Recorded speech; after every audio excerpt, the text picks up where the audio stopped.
time for this. When a star falls from the sky, it leaves a fiery trail. It does not die. Its shade goes back to its own place to shine again. The Indians sometimes find the small stars where they have fallen in the grass. In ancient times, objects in the night sky conjured superstition and were associated with gods and religion. But the misunderstandings about meteors lasted longer than those of most celestial objects. Meteorites, the pieces that make it to Earth, were long ago thought to be cast down as gifts from angels. Others thought the gods were displaying their anger. As late as the 17th century, many believed they fell from thunderstorms. They were nicknamed thunderstones. Many scientists were skeptical that stones could fall from the clouds or the heavens, and often they simply didn't believe the accounts of people who claimed to have seen such things.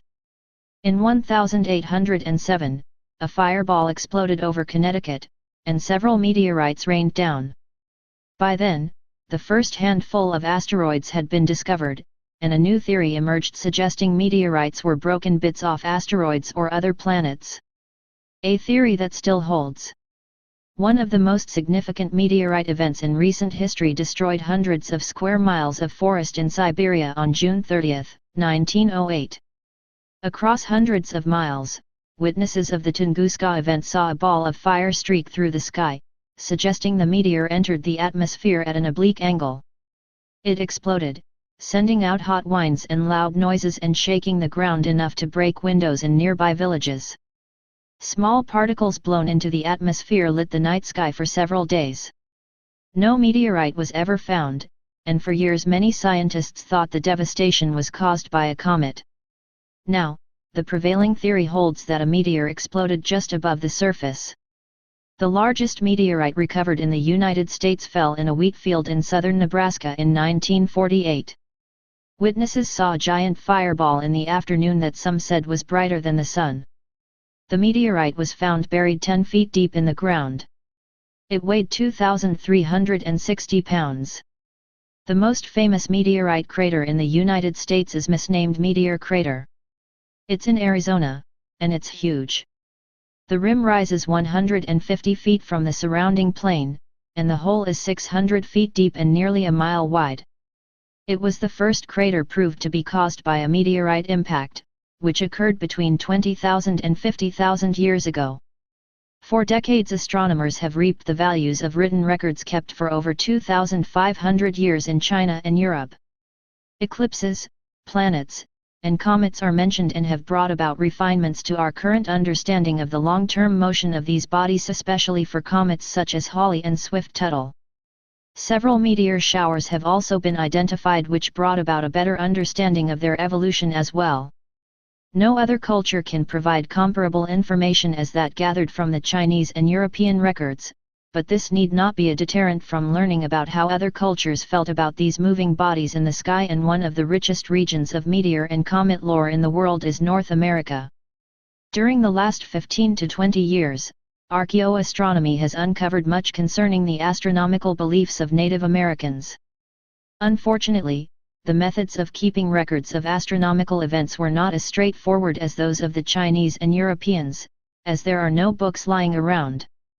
Instead, the methods of record keeping included rock and cave drawings, stick notching, beadwork, pictures on animal skins and jars, and storytelling, most of which are not datable.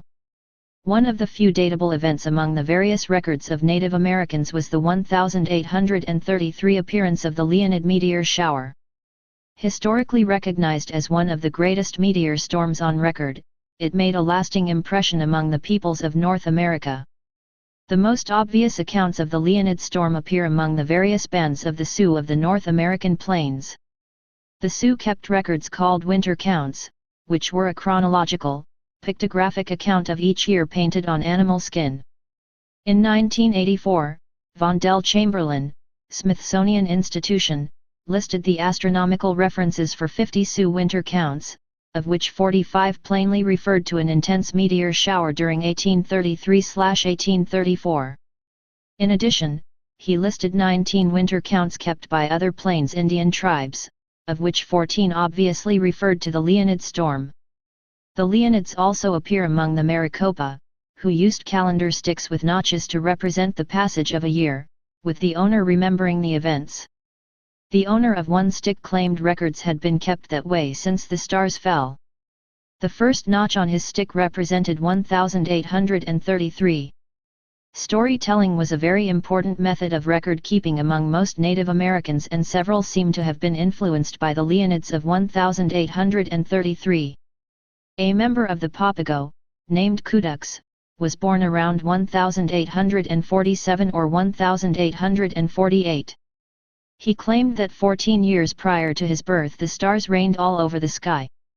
A less obvious Leonid reference may exist in the journal kept by Alexander M. Stephen, which detailed his visit with the Hopi Indians and mentions a talk he had with old Justinai on December 11, 1892.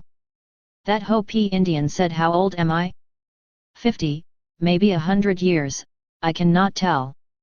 When I was a boy of so big, 8 or 10 years, there was a great comet in the sky, and at night all the above was full of shooting stars."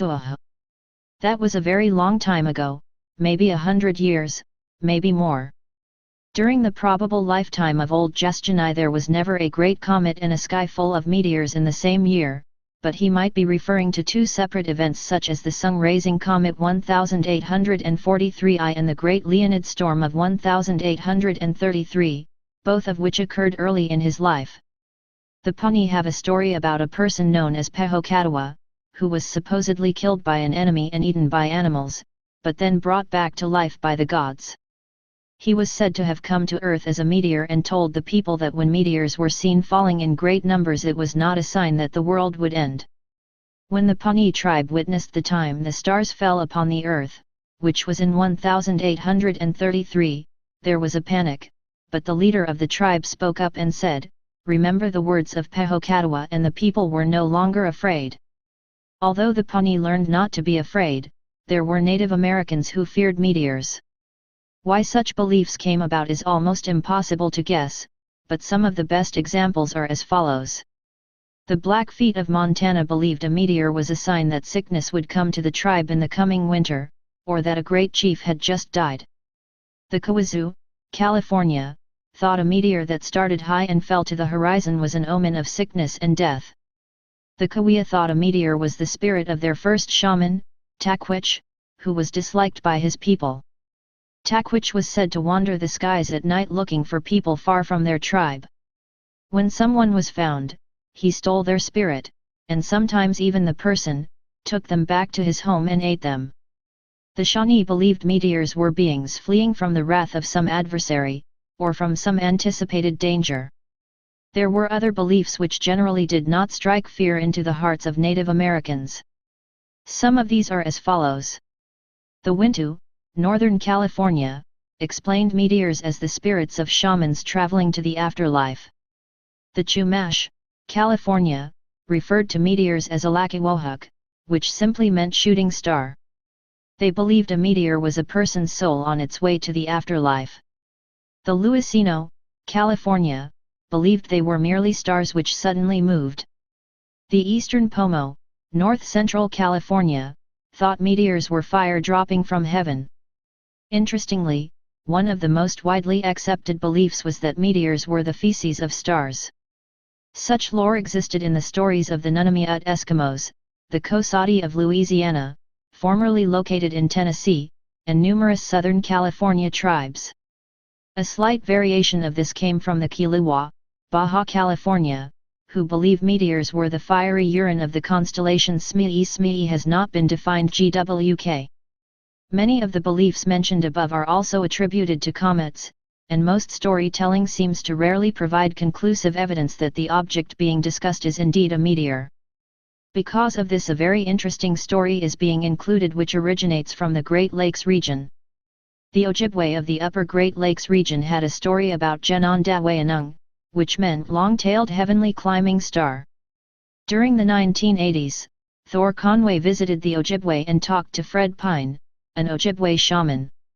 Pine's story about the creation notes that Genondawayanung was a star with a long, wide tail which would return and destroy the world someday. He said, "It came down here once, thousands of years ago. just like a sun. It had radiation and burning heat in its tail. The comet was said to have scorched the earth so that nothing was left, except the Native Americans, who were warned ahead of time by Chimanatu, a holy spirit, and had gone to a bog and rolled themselves up in the mud to protect themselves from the heat. Pine continued, it was just so hot that everything, even the stones, were cooked. The giant animals were killed off. You can find their bones today in the earth. It is said that the comet came down and spread his tail for miles and miles. Thereafter, all comet and meteors were treated as serious omens which required the interpretation of the Ojibwe shamans. There are other stories of a great fire coming from the sky and destroying everything except for certain Native American tribes. In some cases the tribes claimed they were warned, while others claimed they just ran for the nearest bodies of water. Another form of record-keeping were rock petroglyphs, or pictures carved into rock. The western United States abounds with these pictures, but any dating is virtually impossible. Once again, it is frequently difficult to determine whether the object carefully carved into rock is a meteor or a comet. One rock drawing frequently debated as to its exact depiction was produced by the Venturno triblet of the Chumash at Burro Flats. A pair of discs with long tails are located on the wall of a cave and have been interpreted by Travis Hudson and Ernest Unday 1978, as portraits of a comet seen over an interval of a few days or weeks. On the other hand, E.C. Krupp, 1983, has pointed out that the images have a dynamic appearance that suggests rapid movement and change. If they are celestial at all, I would associate them with meteors, and, in particular, with the especially bright and dramatic type known as fireballs. The most common petroglyphs depict a circle with a wiggly line emanating from it. Various archaeologists have interpreted these as meteors, comets, and even snakes. Another form of record-keeping appears in the form of pottery art.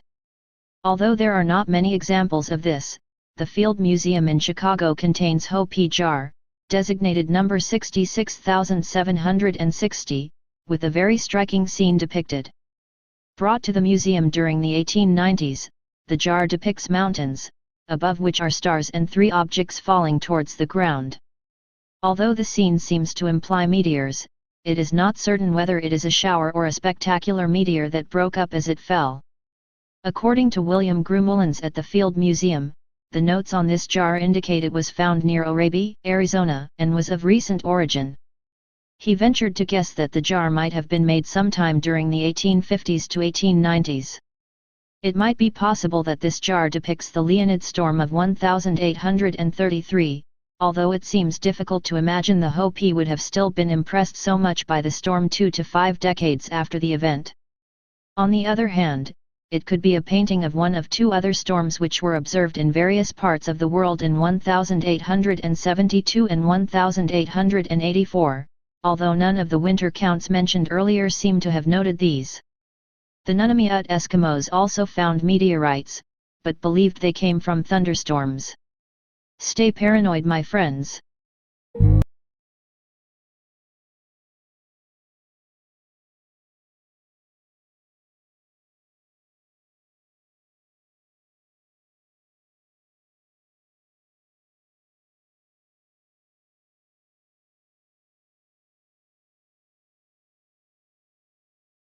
Seek